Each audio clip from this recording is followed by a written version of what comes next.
100% कैसे ला सकते हो। जहाँ सब्जेक्टिव लिखने की बारी आती है हमारे मार्क्स ही नहीं आते हैं। 20 मार्क्स की आपकी बोर्ड्स में आती है। अब आप इस पेज को देखोगे, क्या आपका पढ़ने का मन नहीं करेगा? आप लोग से नोट्स और एनसीईआरटी तो प्रॉपर रिवाइज होते नहीं है, रेफरेंस बुक पढ़ने लग गए तो नेवर एंडिंग है। Hello students, welcome to the platform of Physics Wallah. I am your biology mentor, my name is doctor Arushi Tuli. और आज के वीडियो में हम देखने वाले हैं कि भाई कैसे आप बोर्ड एग्जाम्स में बायोलॉजी के अंदर 98% मार्क्स ला सकते हो। मैं तो कहती हूँ 98% नहीं, 100% कैसे ला सकते हो। कैसे हम बायोलॉजी को शुरुआत करें, कैसे हमें पूरी साल स्ट्रैटेजी फॉलो करनी है। अगर हम साथ में किसी कॉम्पिटिटिव एग्जाम के लिए प्रिपेयर कर रहे हैं, जैसे नीट या सीयूईटी जैसे एक्स्ट्रा किसी भी एग्जाम के लिए प्रिपेयर करें, तो बोर्ड्स को कैसे मैनेज करना है, एग्जाम शीट को कैसे लिखना है, कैसे हमें सब कुछ फॉलो करना है, तो हम ये आज के वीडियो में देखेंगे। और मैं आपको एक चीज बताती हूँ, बहुत सारे बच्चों के साथ क्या होता है, मैम हम ऑब्जेक्टिव्स में तो एमसीक्यूज में तो बहुत अच्छा परफॉर्म कर पाते हैं, पर जहां सब्जेक्टिव लिखने की बारी आती है हमारे मार्क्स ही नहीं आते हैं। तो ये वीडियो बिल्कुल आपके लिए ही है, एकदम शांति से बैठें और चीजों को समझें। तो आज के लेक्चर में हम कवर करेंगे एक तो मार्क्स डिस्ट्रीब्यूशन, कि कैसे हमें किस यूनिट पे ज्यादा जोर देना है और किस यूनिट पे जोर नहीं देना है। ऐसी छोटी छोटी चीजें होती हैं, मार्क्स डिस्ट्रीब्यूशन के अंदर आती हैं। फिर how to make notes. Notes बेटा प्लेज अ की रोल। बहुत लोगों को लगता है नोट्स से क्या फर्क पड़ता है। मैं आपको बताऊंगी आज की नोट्स आपके कितने इंपॉर्टेंट है। ठीक है। How to read NCERT. बहुत बच्चे बोलते हैं मैम क्लास में तो हम पढ़ाई कर लेते हैं, पर जब घर जाके एनसीईआरटी को खाली खाली देखते हैं, पढ़ने का मन सा नहीं करता है। तो कैसे एनसीईआरटी को आपको पढ़ना चाहिए। How to make your board exam paper impressive. Subjective exams में परफॉर्म कैसा करना है, प्रेजेंटेशन कैसी होनी चाहिए। फिर कुछ छोटी मोटी टिप्स कि रेफरेंस बुक, क्वेश्चंस कहां से प्रैक्टिस करने हैं, क्या क्या रेफर करना है, वो सब हम देखेंगे। सबसे पहले हम बात करेंगे मार्क्स डिस्ट्रीब्यूशन की। आपके यहाँ यूनिट वाइज मैंने मार्क्स डिस्ट्रीब्यूशन का चार्ट बनाया, आप लोग स्क्रीनशॉट भी ले सकते हैं। मैं आपको इसको इंडेक्स के अंदर बताती हूँ। आपका पहला यूनिट है रिप्रोडक्शन। रिप्रोडक्शन में बेटा आपके 3 चैप्टर्स आते हैं और ये total weightage of 16 marks carry करता है। 16 नंबर बेटा कम नहीं होते हैं, काफी अच्छी यूनिट है। इसमें से काफी क्वेश्चंस आते हैं हर साल बोर्ड्स में, आप देख लो 16 मार्क पे क्वेश्चन आ रहा है, मतलब अच्छा खासा वेटेज कैरी कर रहा है। नेक्स्ट आपकी जेनेटिक्स एंड एवोल्यूशन, सबसे हाईएस्ट वेटेज मार्क्स यूनिट होती है बेटा। 20 मार्क्स की आपकी बोर्ड्स में आती है और हर साल जेनेटिक्स से बहुत सिंपल क्वेश्चन आते हैं, कभी भी ये लोग घुमा फिरा के नहीं देते हैं, काफी डायरेक्ट क्वेश्चन होते हैं और इवन रिपीटेशन पे होते हैं। तो ये चीज है, आप ध्यान रखें, 20 नंबर का है ये। Then biology and human welfare बेटा, ये आपके 12 मार्क्स की यूनिट रहती है, जिसमें आपका ह्यूमन हेल्थ और माइक्रोब्स आ जाते हैं। फिर आपकी बायोटेक की यूनिट बेटा अगेन 12 मार्क्स, और आपकी इकोलॉजी की यूनिट बेटा 10 मार्क्स। टोटल आपके बेटा ये 70 मार्क्स बनाता है। अब मैम ये मार्क्स डिस्ट्रीब्यूशन से हमें क्या मतलब, अब मैं आपको बताती हूँ। जब हम रिवाइज करने लगते हैं, बोर्ड एग्जाम्स आ गए या आप किसी एग्जाम के लिए प्रिपेयर करो, तो क्या होता है, मार्क्स डिस्ट्रीब्यूशन से हमें पता चलता है हमें किसको तवज्जो ज्यादा देना है। ठीक है भाई, मेरे को पता है कि मुझे अपना रिवीजन स्टार्ट करना है पूरी बायो का, तो मैं इंडेक्स की स्टार्टिंग से स्टार्ट करूंगी। मुझे दिख रहा है भाई यहाँ वेटेज वाले चैप्टर ही शुरुआत में। अब ये यूनिट है, मुझे पता है ये 10 मार्क्स की आ रही है, 3 चैप्टर मिला के 10 मार्क्स के आ रहे हैं। तो एंड मोमेंट अगर मेरा ये यूनिट छूटता भी है, तो मैं इसके सिर्फ पीवाई क्यों रिवाइज कर जाऊं और अपने नोट्स देख जाऊं, तो वो भी मोर देन सफिशिएंट हो जाएगा। ठीक है, तो यहां मार्क्स डिस्ट्रीब्यूशन बेटा आपका मैटर करता है, इसी हिसाब से पढ़ाई करनी चाहिए। और अगर आप लोगों से पूछा जाए मैम हम है ना बायो पढ़ना शुरू कर रहे हैं, तो हम कौन सी यूनिट से शुरू करें 12th क्लास में, I suggest go with the sequence of your index. Index की सीक्वेंस में चैप्टर की नंबर की सीक्वेंस में जाइए, बिकॉज 12th क्लास में इन लोगों ने बहुत प्रॉपरली सीक्वेंस बनाई हुई है। ऐसा कुछ भी नहीं है कि अगर आप पहले ये पढ़ लोगे तो वो समझ नहीं आएगा। हर यूनिट अपने आप में अलग खासियत रखता है, तो आप कहीं से भी शुरू कर सकते हो, but I suggest index wise आप चलें। तो ये तो बेटा आपकी हो गई marks distribution. Next, how to make notes. Ma'am notes बहुत इंपॉर्टेंट क्राइटेरिया होता है कि बहुत बच्चे के आलसी होते हैं, एक ही पेन से पूरे नोट्स बना देते हैं। तो सबसे इंपॉर्टेंट पॉइंट जो आई से कि आप लोगों को बेटा खरीदने हैं कलर्ड पेन्स। ठीक है, पेन्स के साथ आप लोग खरीद लीजिए हाइलाइटर्स। ठीक है, बीइंग अ बायो स्टूडेंट यार आप लोगों के पास है ना ये रंगीन चीजें होनी ही चाहिए। ठीक है, ये जो होता है ना कलरफुल पेन्स हो गए, कलरफुल हाइलाइटर्स हो गए, हमारे पास कॉपी, ये सब हमारे पास बैकअप में होना चाहिए। अब मैं आपको बताती हूँ कि कैसे आपकी पूरी ओवरऑल में इफेक्ट करता है। नेक्स्ट, नोट्स में कोशिश करिए कि बहुत सारे आप टेबल्स ड्रॉ करो, आप फ्लो चार्ट्स बनाओ, ठीक है, वो तो टीचर आपको जैसे बनवा रहे हैं बनाएं। अगर आपको लगता है कि मैम ने पैराग्राफ में लिखा पर आप उसको फ्लो चार्ट में लिख सकते हो, फ्लो चार्ट में लिखो, ठीक है। डायग्राम्स बहुत कलरफुल बनाओ और कोशिश करो कि आप खुद से डायग्राम्स बनाओ, ठीक है, खुद से बनाना है ये सब सेल्फ, ठीक है, सेल्फ करना है हमें, ये अपना हैंड रिटन नोट से बनाना है। बहुत बच्चे क्या करते हैं, सोचते हैं डायग्राम तो एनसीईआरटी में है, छोड़ो ना, मैं बनाता नहीं हूं। नहीं, खुद से ड्रॉ करो एक एक डायग्राम, बिकॉज अभी नहीं ड्रॉ किया तो एग्जाम में कैसे ड्रॉ करोगे। अब मैं आपको एक एग्जाम्पल लाई हूं मैं आप लोगों के लिए। जैसे आप ये देखिए, नोट्स हैं एक बच्चे के, है ना, ये तो हालांकि प्रिंटेड फॉर्म में है, बट ये एक हैंड रिटन नोट्स ही थे जो कन्वर्टेड है इस फॉर्म में। अब आप इस पेज को देखोगे, क्या आपका पढ़ने का मन नहीं करेगा?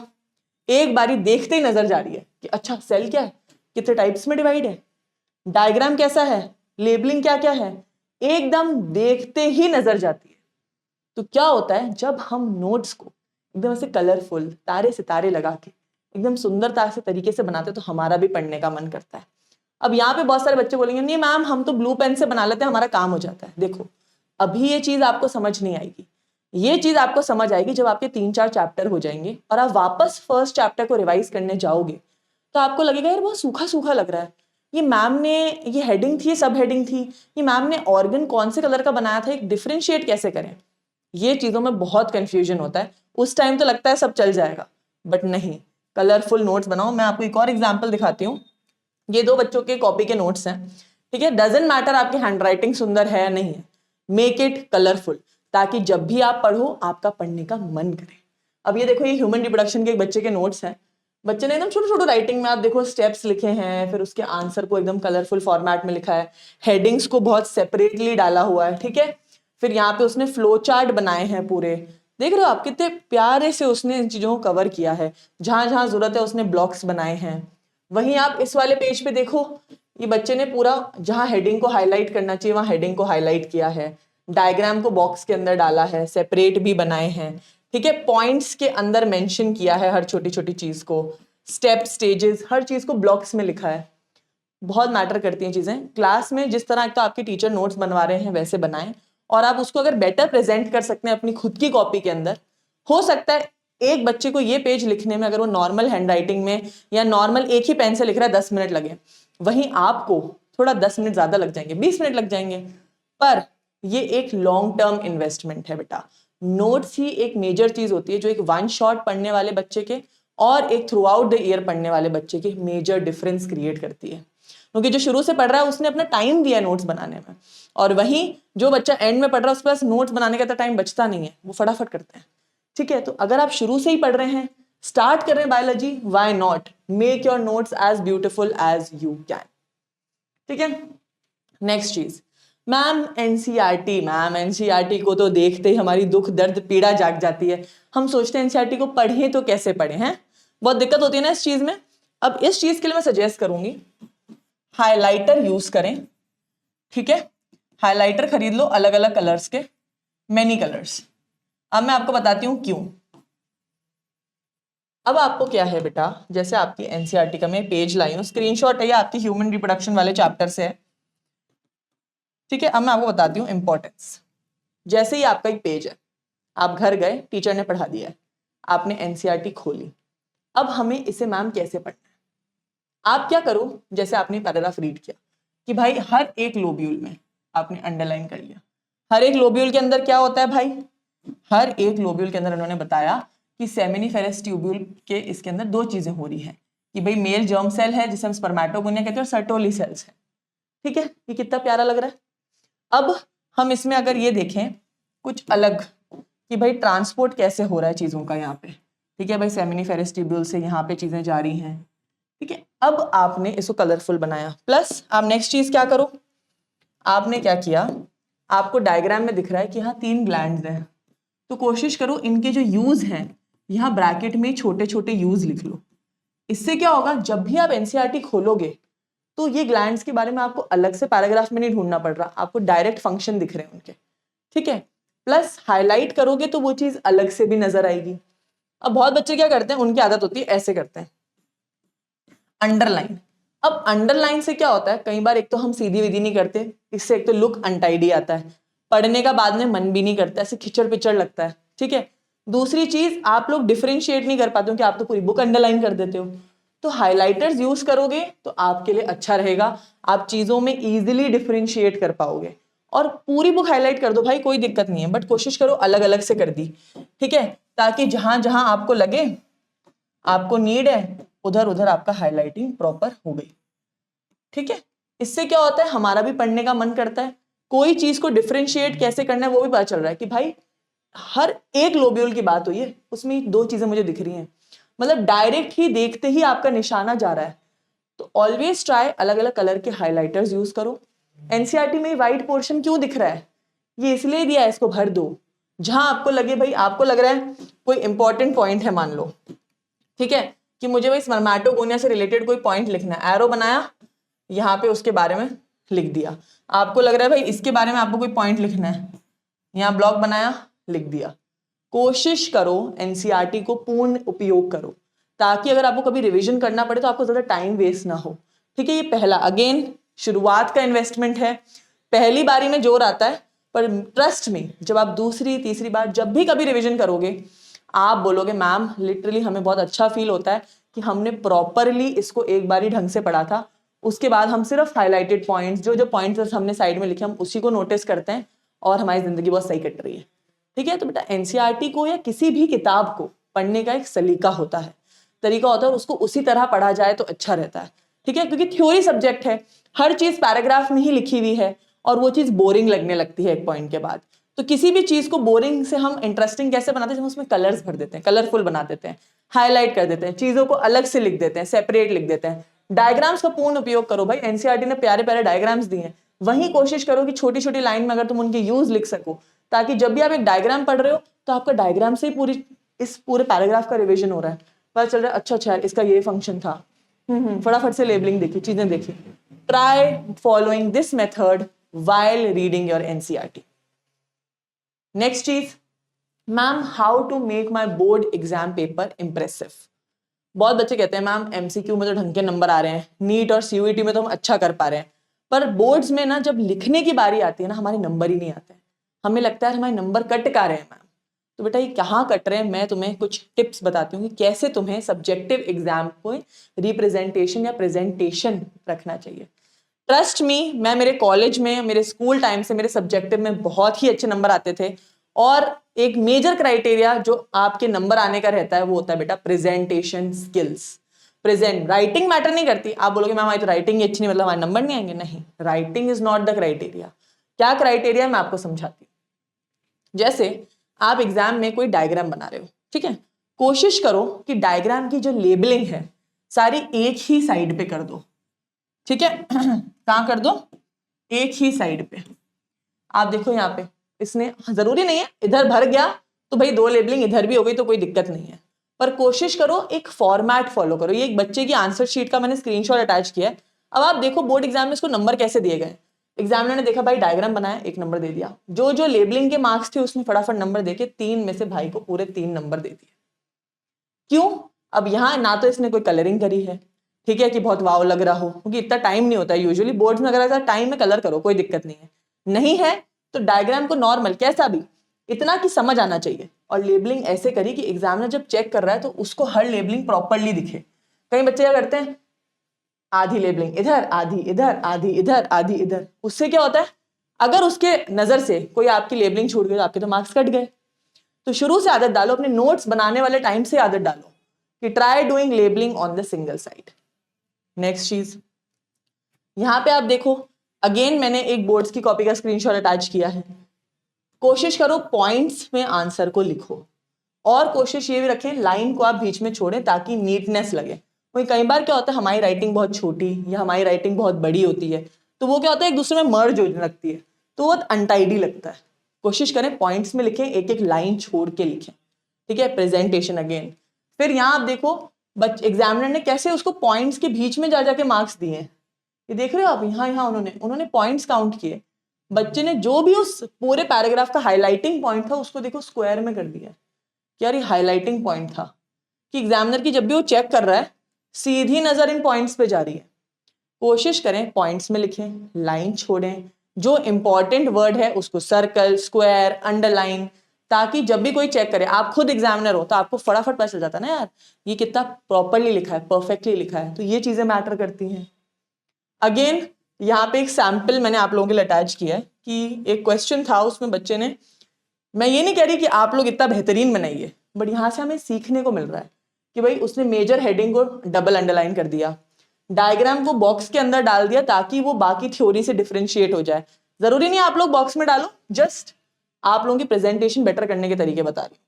फिर आपने जहां तक बात हुई डेफिनेशन, भाई ने अलग से लिखा भी है कि मैं डेफिनेशन लिख रहा हूं। अपन लोग क्या करते हैं, हेडिंग डाली सीधा शुरू कर देते हैं, उसने डिफाइन किया कि ये डेफिनेशन है, फिर उसने पॉइंट्स को मेंशन किया है, सब हेडिंग्स को उसने थोड़ा डार्कर कलर में लिखा है, आप अलग पेन से लिख दो, वरना आप लोग नहीं लिख सकते तो चीज को अंडरलाइन कर दिया लिख के, ताकि वो डिफरेंशिएट हो जाए कि वो हेडिंग है और बाकी उसके अंदर। सो द प्रेजेंटेशन कितना मैटर कर रहा है आप ये देख रहे हैं। अगर यही चीज एकदम सिंपल में लिखी होती बहुत फर्क पड़ता है, तो यही चीज अपन को फॉलो करनी है। ये कुछ छोटी छोटी चीजें हैं जो आपने बोर्ड एग्जाम्स के लिए फॉलो करें, अपने सब्जेक्टिव के लिए। अब यहाँ बहुत बच्चे क्वेश्चन पूछते हैं, मैम हम लोग नीट की तैयारी भी कर रहे हैं, साथ में सीयूईटी की भी तैयारी कर रहे हैं, तो ये बोर्ड्स के लिए हम कैसे। मैं आपको बताती हूँ, आपको बोर्ड्स के लिए शुरू से तैयारी मत करो। आप नीट के लिए पढ़ रहे हो कि सिलेबस तो वही है, सीयूईटी के लिए पढ़ रहे हो सिलेबस तो वही है। आप लोगों को बस एंड के 3 महीने या 2 महीने में कोशिश करो सब्जेक्टिव्स की प्रैक्टिस करना, मतलब लास्ट के जो पेपर्स होते हैं ना 10 ईयर्स के, वो सॉल्व कर लिए। अब मैं यहाँ पे वही चीज बता रही हूँ। बहुत बच्चों का नॉर्मल सवाल, मैम बुक्स कौन सी यूज करनी है, तो भाई बुक्स में आपको सिर्फ 2 चीजें यूज करनी है, that is notes and NCERT. क्योंकि अगर आप कोई रेफरेंस बुक खरीदते हो, आप लोग से नोट्स और एनसीईआरटी तो प्रॉपर रिवाइज होते नहीं है। रेफरेंस बुक पढ़ने लग गए तो नेवर एंडिंग है, पेजेस ही खत्म नहीं होंगे। आप सोचोगे यार एक चैप्टर में ही महीना लग रहा है, तो वो नहीं करना है हमें, ये मोर देन सफिशिएंट होता है। इसके अलावा आप लोग प्लस में क्या कर सकते हो, जो आपकी क्वेश्चन प्रैक्टिस होती है, ठीक है, कि भाई हमें एक प्रैक्टिस चाहिए, उसके लिए आप एक सिंपल चीज फॉलो कर सकते हो, बाय अ 10 ईयर PYQ बुक।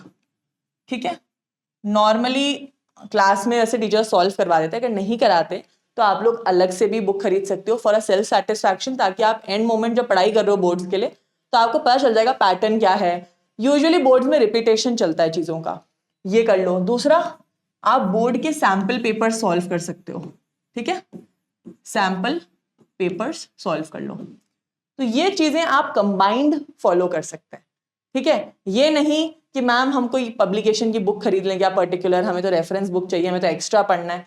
एक्स्ट्रा आपके नोट्स में ही पढ़ा दिया जाता है, उसके अलावा NCERT is more than sufficient. ठीक है, आप कोई बुक जरूर खरीद सकते हो क्वेश्चन प्रैक्टिस के लिए, वो मैंने आपको बताया, ये बहुत सारी पब्लिकेशंस की अवेलेबल होती है मार्केट के अंदर।